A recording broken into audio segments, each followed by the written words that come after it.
Ladies and gentlemen, good day and welcome to the Q2 FY22 results conference call of Gravita India Limited, hosted by Emkay Global Financial Services.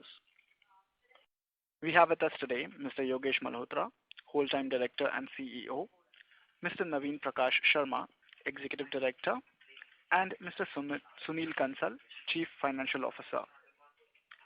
As a reminder, all participant lines will be in the listen-only mode. There will be an opportunity for you to ask questions after the presentation concludes. Should you need assistance during the conference call, please signal for an operator by pressing star then zero on your touchtone phone. Please note that this conference is being recorded. I now hand the conference over to Mr. Hazarika from Emkay Global Financial Services. Thank you, and over to you. Yeah, good evening, everyone. I would like to welcome the management of Gravita India and all the participants to this Q2 FY22 conference call of Gravita. Thank you, everyone. So without any further delay, I shall now hand over the call to Mr. Yogesh Malhotra, CEO, for the opening remarks. Over to you, sir. Yeah, thank you. Good afternoon, everyone. Happy Dhanteras and a very warm welcome to Gravita's Q2 financial year 2022 earnings call. I hope you and your families are staying safe and healthy.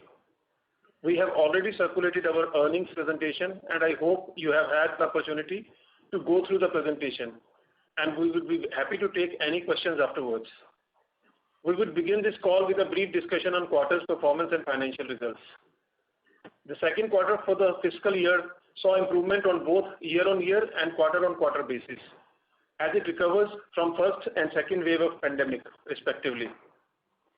I am pleased to present that Gravita has continued to maintain the string growth momentum in this quarter as well. Our revenue from operations stood at rupees 546 crores, registering a growth of 61% on a year-on-year basis and 22% on sequential basis.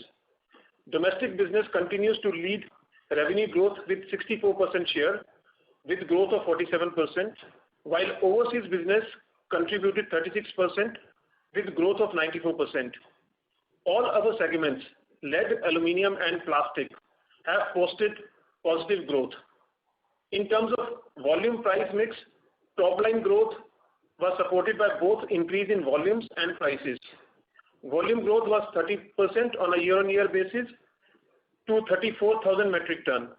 Value-added products continue to see healthy increase in contribution, stood at 45% of the total revenue, wherein we get better margins.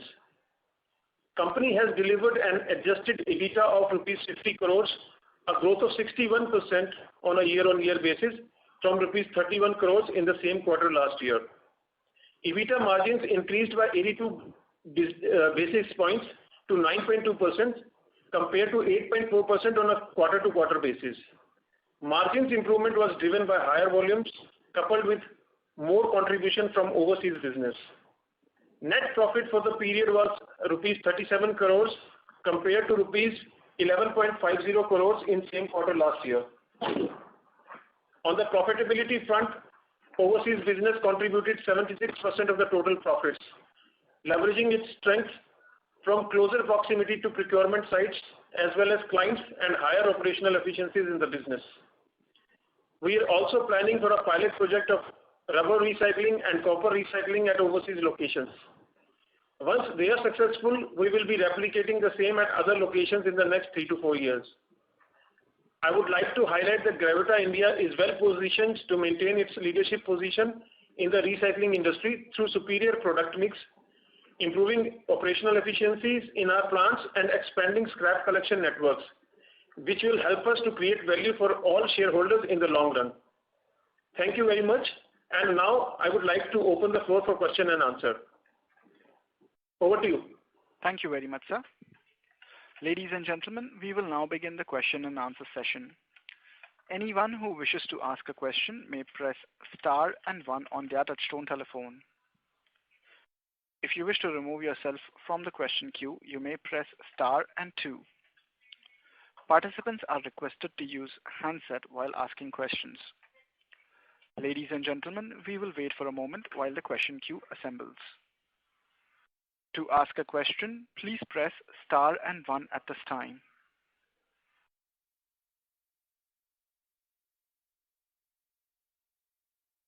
First question is from the line of Sudhir Peda from Right Time Consultancy. Please go ahead.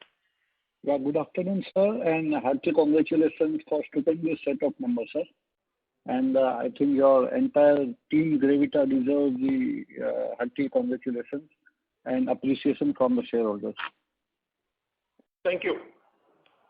Sir, my questions are like, if you see Q2 this quarter, our EBITDA margin of lead is 15,000, whereas the last year, 15,600.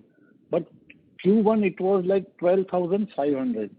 So is there any reason for such a fluctuation of say 3,000 rupees sequentially? So basically, the contribution from overseas has gone up, which generally gives us higher margins. So this quarter, exceptionally, the overseas contribution is around 76% of the total profits. So that is why the EBITDA margins are looking a little higher. And also because the LME is at a higher this thing.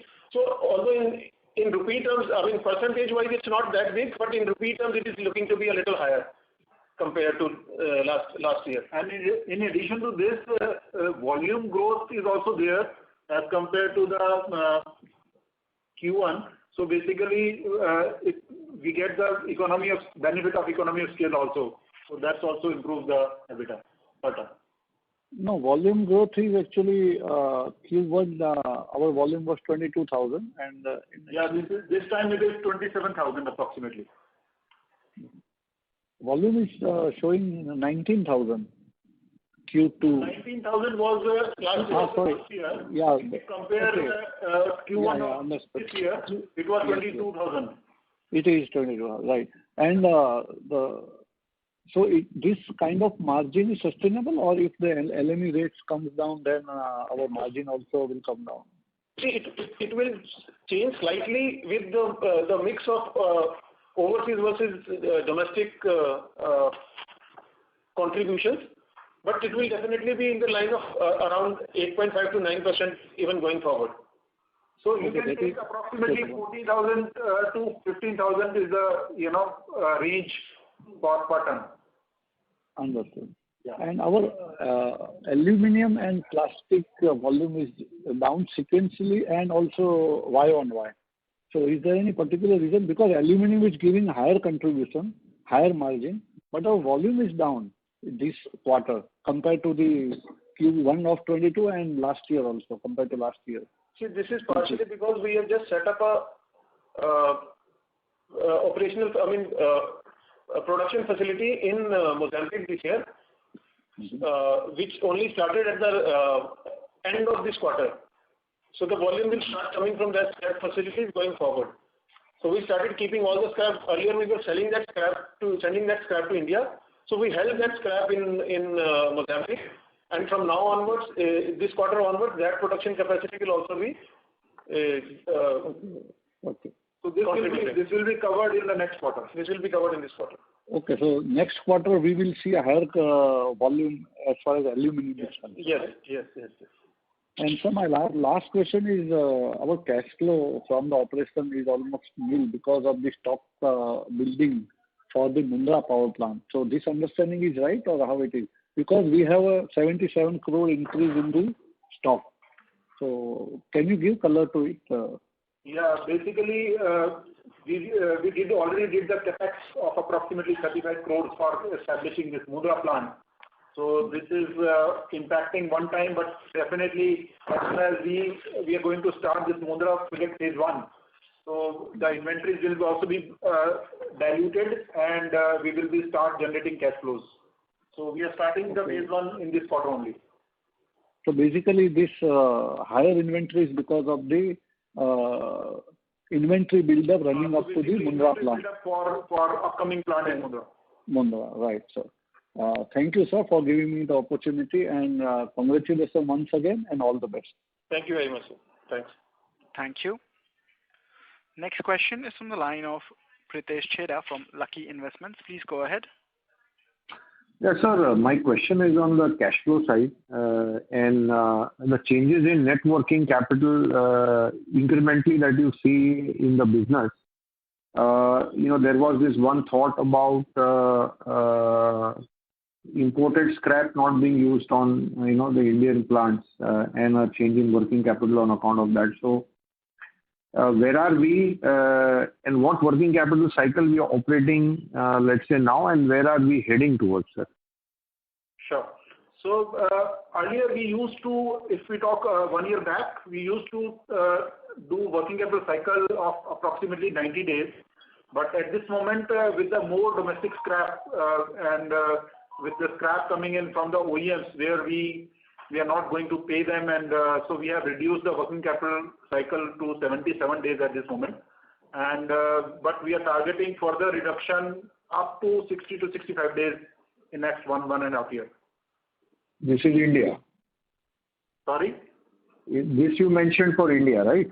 So this is blended working capital cycle. So India will be slightly more, but yes, the blended should be 60 to 65 days. Okay. What I see as your cash conversion cycle is about 60 days is what I see on console basis, which is India plus international put together. 60 to 70 days is what I see.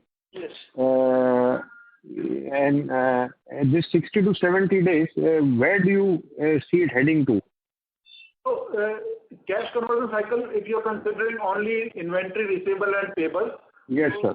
That should be close to 55 days in next 2 years. So 70 becomes 55. Correct. And the total working capital cycle remains at 70 with 15 days some other line heads. 65 to 70. Which was earlier 85 to 90. Correct. So, sir, at let's say a cash conversion of 55 days, or at let's say a total working capital cycle of 70 days, the cash generation in the business may still not happen. So, how do we think here, and what are other efforts to improve the cash generation, sir?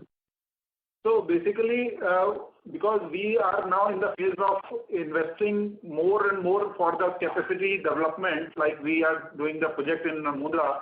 So once this project will be operational, so we will be doing the reduction in the working capital cycle. So going forward, the cash generation will be significant as compared to what it is today. So it will be, positive cash flow will be start generating from this reduction in working capital. Sir, the number that you mentioned, the margin that you would operate, you may not have cash flow generation, sir.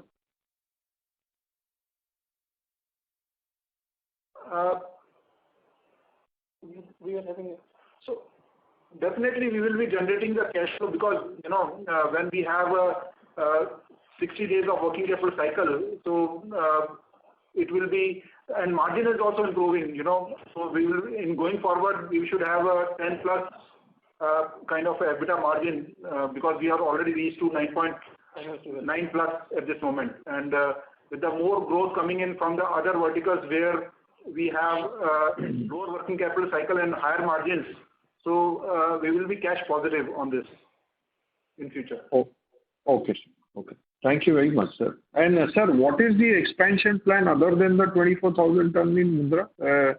So you are at 106. Yeah, 24,000 tons is phase 1. We are coming up with another 24,000 in Mundra, and also we are expanding the capacity of our existing plants in Africa.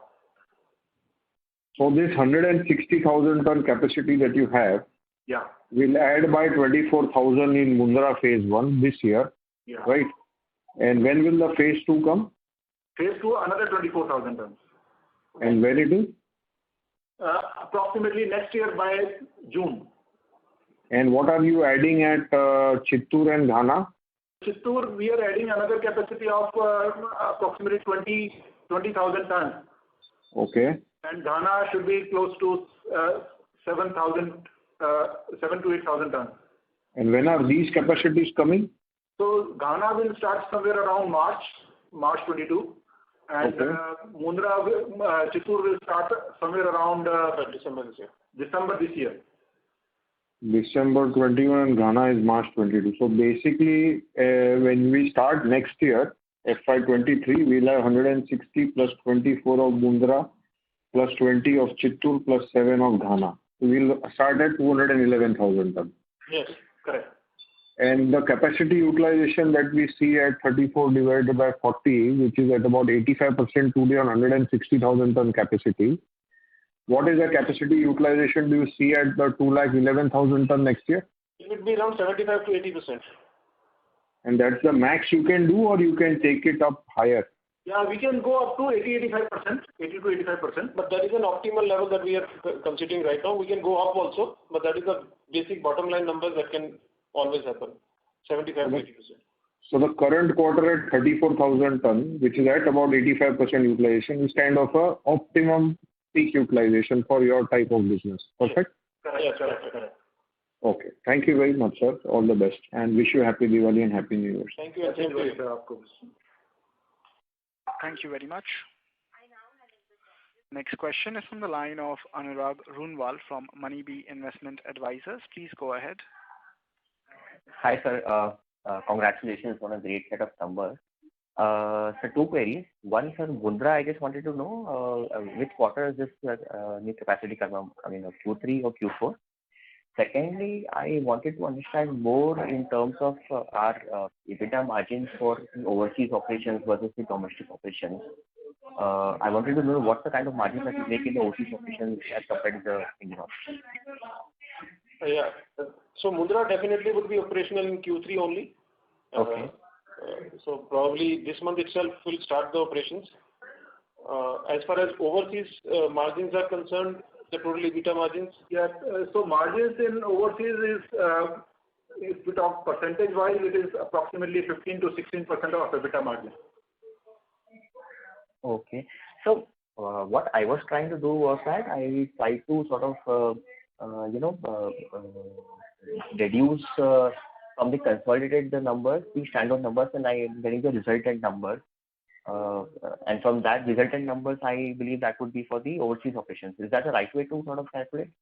Not exactly, because there are certain goods which are moving from overseas to India also. So there is some overlap also there between India and the consolidated number. So the exact number is 76. So 76% is the contribution in the bottom line, which is coming in from the overseas business, and 24% in the bottom line from India business. And if you talk about revenue number, so revenue is 64% from India and 36% revenue is coming up from the overseas business. Okay. And one more question, sir, if I may. So my understanding was that the EBITDA that we sort of track in our business, so we track the EBITDA in absolute terms basis rather than in percentage basis. So in that case, I wanted to understand what's the reason for the fluctuation that we see in Q2 versus Q1. It's not exactly, basically in percentage basis only. In the sense, if the LME is higher, so the margins in between will remain same. So it's mostly in percentage basis that we calculate EBITDA. It's not in exactly rupee terms. Okay. When we talk about rupee terms, it's between a specific LME numbers, that if it is between 2,000 to 2,200 to 300, that is from where we derive the numbers in absolute. Okay. So we are tracking it in terms of margin. Yes. Okay. Thanks, sir. Thank you very much.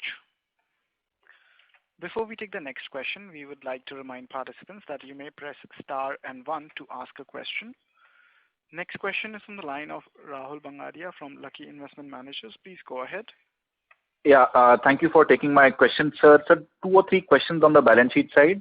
One is, have we already invested in Mundra for the capacity expansion, and does it stand as capital work in progress on the balance sheet, which is 41 crores right now? So we have already invested approximately 35 crores in Mundra for investing in land, building, and plant and machinery till now. So the capital work in progress that we see is mostly Mundra. Is that fair to understand?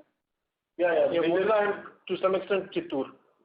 To some extent Chittoor. Yeah. So 41 crores, you have invested 35 in Mundra, right? Yes. Correct. Acha. Okay. And sir, how much inventory would you have built up for Mundra, roughly? So again, approximately 35 crores. For which the production is yet to start, right? Yeah. So it's not exactly in Mundra. So it may be in like other plants lying in Jaipur or Chittoor, because inventory will be processed in Jaipur or Chittoor only. But when the capacity will be free from the whatever import scrap will be start processing in Mundra. So when capacity will be free for domestic, and then that additional inventory will be processed at Jaipur and Chittoor. Okay.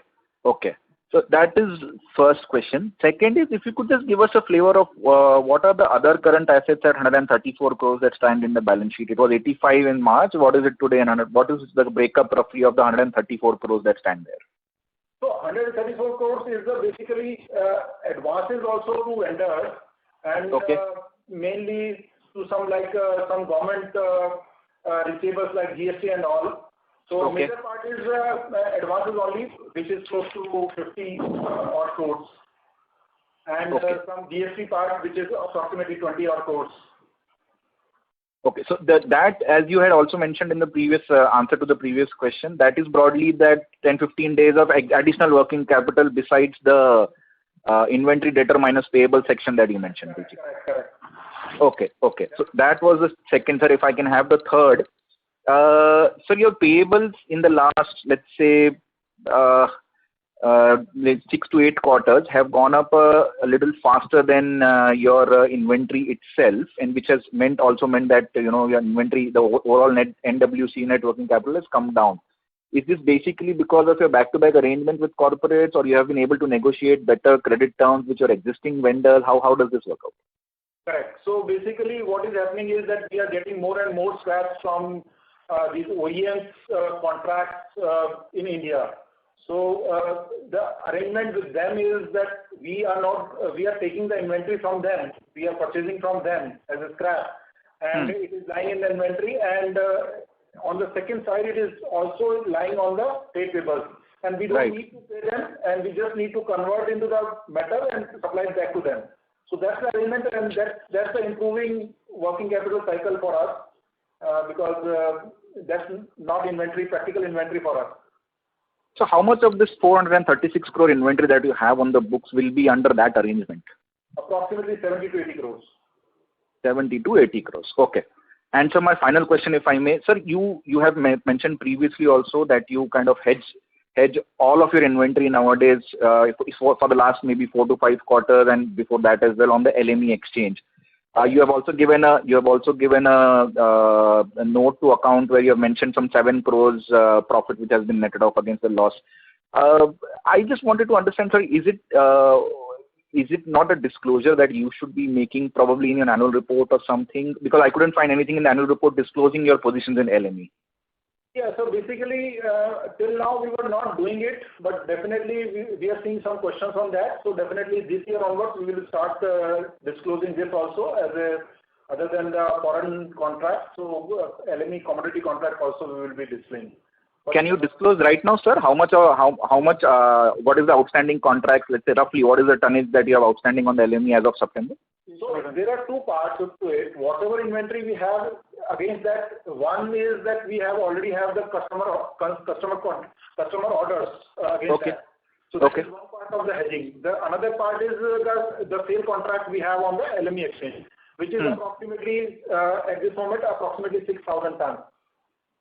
Okay, so 6,000 tons is what you have on your LME exchange right now as a contract. Correct.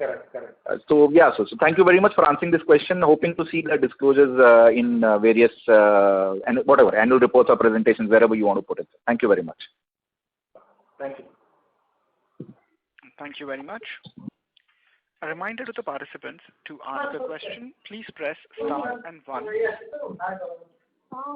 Next question is from the line of Tanay Gabawala from Emkay Global. Please go ahead. Hi, sir. Congratulations on a good set of numbers. I had 2 questions. So the first question was, you had kind of mentioned that about 30% of lead and lead batteries market shares with the informal sector. So I was trying to understand, how do you see that going forward? and any potential volume benefit you can see from that shift to formal sector. And the second question is on your planned capex for the next 2 years, if you could give some guidance on that. Thank you. So we foresee that this informal sector will shrink. So the policy which are coming, particularly in case of lead, which is that battery waste management rules. So the guidelines are under formation. There will be a EPR penalties also. So there will be a lot of shift going to happen in formal sector from the non-formal sector. Second is that the coal prices, the energy crisis, and the green energy concept, so which is where recycling uses minimum amount of energy as compared to primary production.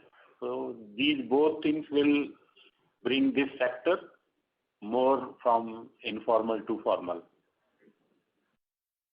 So if we talk number-wise, approximately 30% informal sector, 70% informal sector will come down to 25% in next 4 to 5 years.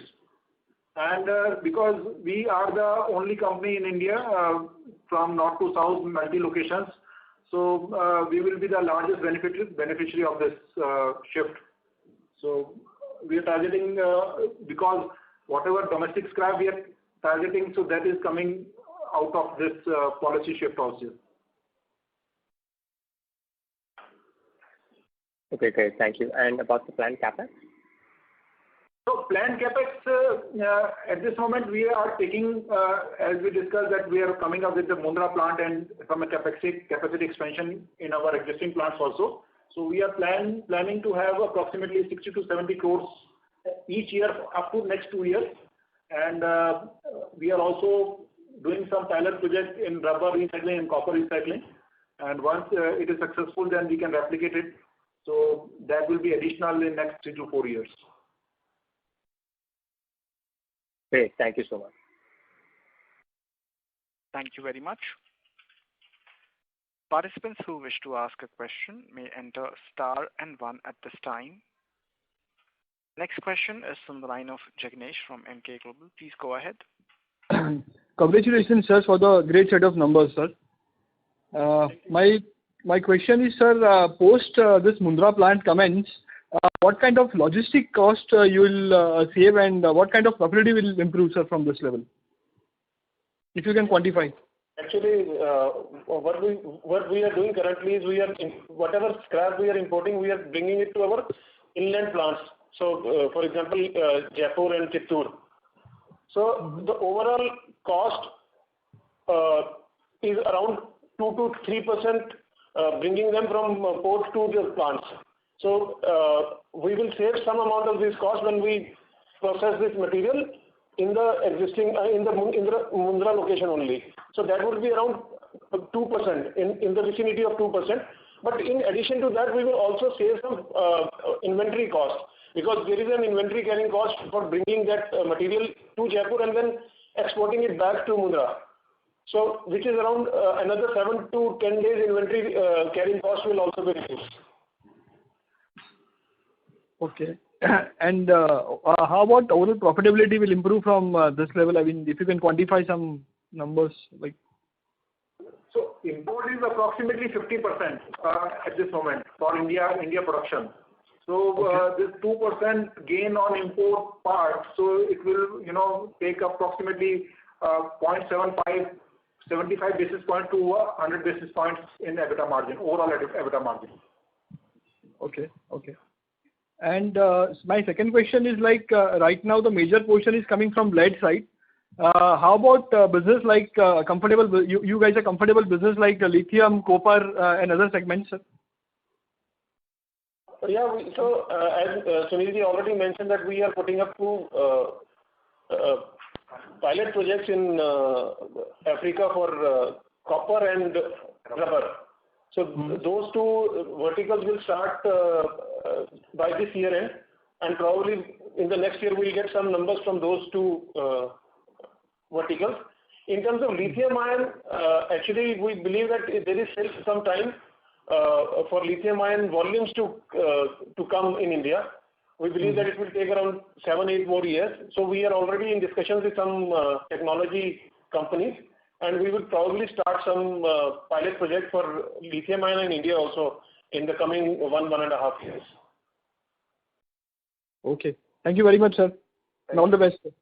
Thank you very much. Thank you. Next question is follow-up from the line of Pritesh Chheda from Lucky Investments. Please go ahead. Yes, sir. So to one of the questions that you answered to a participant on the payable days, so it's like do you get a credit of about 100 days on the material that you procure from the corporate? So how it works is that we procure on behalf of the corporates. So we take it from their dealers, their distributors, bring it to our factory, process it, and then give them finished goods in lieu of the procurement that we do on their behalf. So there is no payment for the scrap that we collect on their behalf. So it is not exactly 100 days, but yes, because it is higher at this moment because we don't have enough capacity to process it. So we are building up the inventory and waiting for the Mundra to start. So once Mundra is starting, then definitely inventory will also go down and this payable will also go down. Okay. So then you will also cut down on this inventory being procured from dealers on behalf of the corporates. So automatically this 15-20 days of extra payable that you got should also come down, right? Yeah, so it will not have any impact because the inventory will also go down and the payable will also go down. But as soon as we have imports cut down on India, so then definitely the overall working capital cycle will come down. So that's the target. Yes, sir. That part I understood. Import getting replaced, so import coming to India and getting processed at Mundra and reduction in net working capital. That part I understood. But this part of payable increase will also, these expanded payable days that we see because of this arrangement of corporate, on behalf of corporate purchase, that also should soften a bit, right? Yeah. But at the same time, the inventories will also reduce because this is not trade payable per se. What is happening is that we are carrying inventory on their behalf, and there is a trade payable also showing in the books. So once the trade payable will go down, the inventory also of the corporate that we are holding will also reduce. Perfect, sir. But sum total, for my first question that you answered, sum total, the net working capital cycle should come down from 85 days to 70 days, which includes that short-term loan where you give advances, etc. Everything gets captured there, right? 85 days coming down to 70 days. Correct. Yeah. Okay. And sir, last question on margin. So for us, there were phases of 5-6% margin, and there have been a long phase of 7-8% margin. First of all, I wanted to understand the variation reason for these, and incrementally, where the margin is at about 9% this quarter, where do you see the margin stabilizing at a certain percentage number which you could help us understand? Yeah, basically, when we were in the range of 5 to 6%, at that time, we were not fully hedged on the metal side.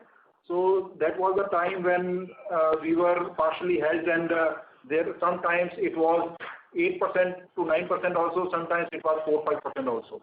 So since last 2 years, we were on the fully hedged model, and that was the time when we started improving the margins, operational margins, fully hedged margins from 6% to 8.5%. So at this point, we are in the range of 8 to 9%, and 9%, 8 to 9% is the 8.5 to 9.5% is the stable margin we can consider at this moment. But with the more volumes coming in, with the economy of scale, benefit of economy of scale, with the more contribution coming from the overseas business, with the saving of the logistic cost, as we are reducing the imports in India.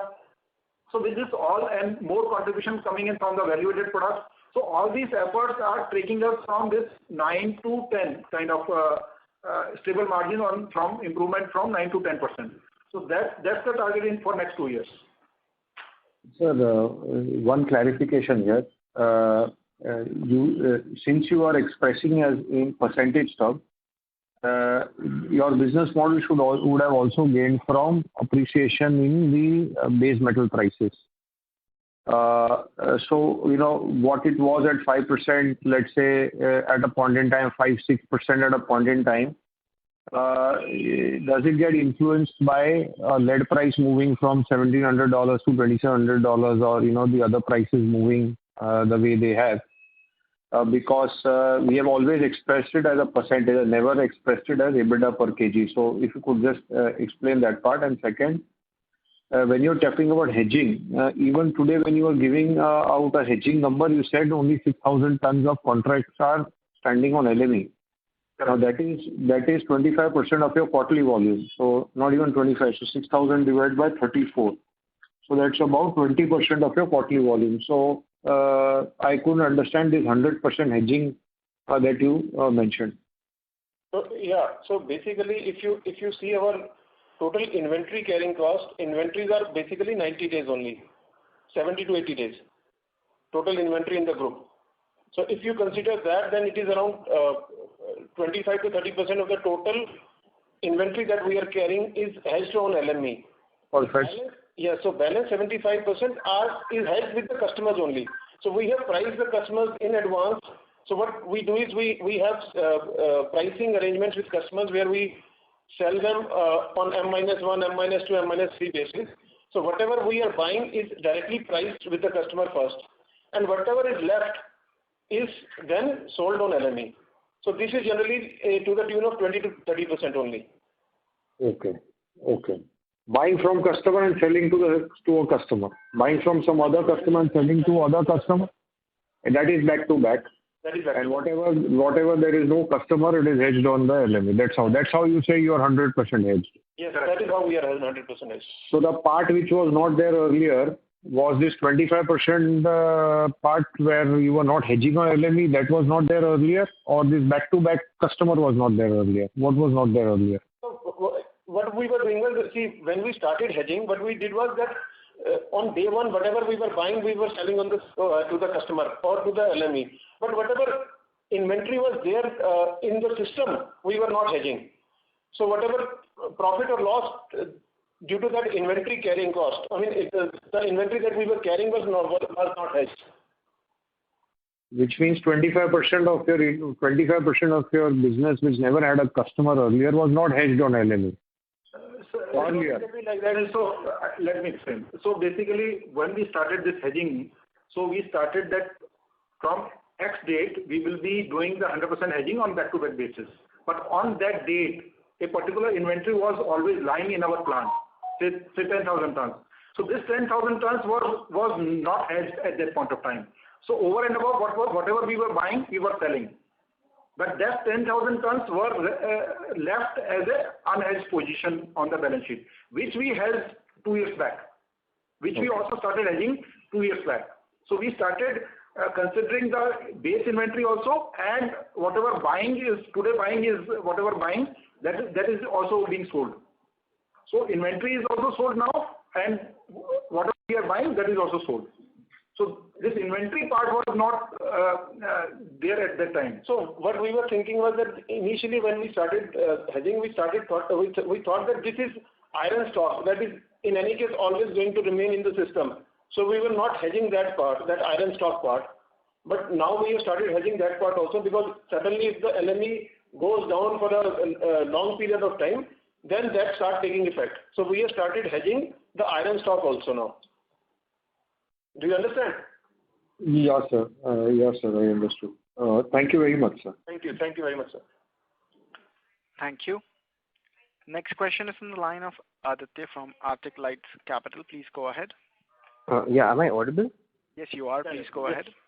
Yeah, so I wanted to ask you, now that the policy has changed in our favor as compared to the earlier, like the informal sector was the main part of the market, and now it's in favor of the formal sector. So now what will be our biggest challenge to take the market share away from them?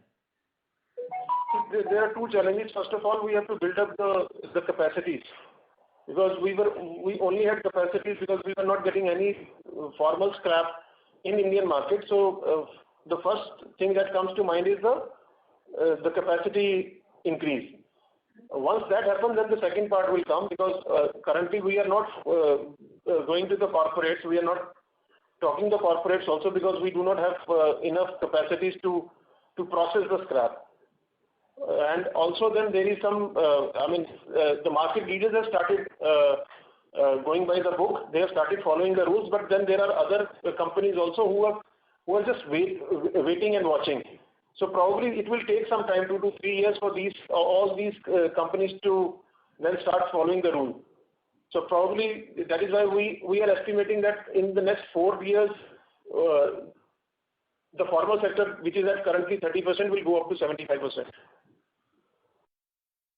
And because we are the largest player and we have operations in majority, pan-India basis, so we will take the larger chunk of this.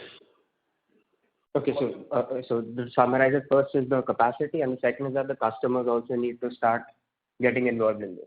So so it's a chicken and egg situation. Currently, the customer cannot follow the rules because there are not enough formal recyclers in the country that can process all the scrap if they start taking it back. So there's a supply-demand gap which we can fill with our increasing capacity, correct? Yes. Okay, thank you. Thank you. Thank you. Next question is from the line of Sunny Agarwal from JKU Impex. Please go ahead. Yeah, hi sir. Yeah. Sir, firstly, I have two questions. Firstly, I want to understand, sir, that Gravita is a 30-year-old company, but most of our revenues are coming from lead. So I want to understand, is it that difficult to enter into other areas of recycling, or what has stopped us till now from diversifying into other areas? So no, it's not very difficult, is what we have realized. But actually, if you see, they are very similar. Recycling business is very similar, especially if you talk about metal recycling. The practices are similar. But then when you go into detail, your workforce, your technology, manpower, everything differs when you go into a different segment. But yes, once you enter into those verticals, going to the second vertical was difficult. It took us probably 25 years to go into the second vertical. But since then, now we have realized that we can go into other verticals also. So if you see in the last 3-4 years, we have already added 2 more verticals. We are adding 2 more verticals this year. And probably going forward also, we will keep on adding these verticals, because we see certain synergies both at the procurement level and then at the operations level, where we can take advantage of these synergies. Okay. So, sir, in the next 4 to 5 years, I assume we would be a full-fledged recycling company covering various verticals, I assume? Yes, definitely. Okay. So I have one more question, sir. I have read multiple times that by 2025, Gravita is looking at a turnover of around 5,000 crores. Your target is to double your revenues in the next 3 years. That is what I have understood by your presentation and various other. So are we on track to achieve that? Yes, we are on track. If you look at the past 3 years in terms of profits and volumes, we think we are going at the right age. Although we believe that the past 2 years was basically in building up the capacities, which we have started realizing now. So the capacities that we are building this year would start giving us effect in the next 2 years. So we believe that we are well equipped to go to the numbers that we have already projected. We think that it's very much possible. And when we talk about the 5,000 tons, we are talking about the existing verticals only. 5,000 crores. 5,000 crores. Yeah, any inorganic growth in this. Yeah. Okay. Thank you. Thank you very much. Thank you. Next question is a follow-up from the line of Rahul Bangadia from Lucky Investment Managers. Please go ahead. So thank you for taking my question again. Just a broader question on this formal-informal thing. It's been repeatedly mentioned and discussed that formal is 30%, which will probably move towards 70-80% in 3-4 years.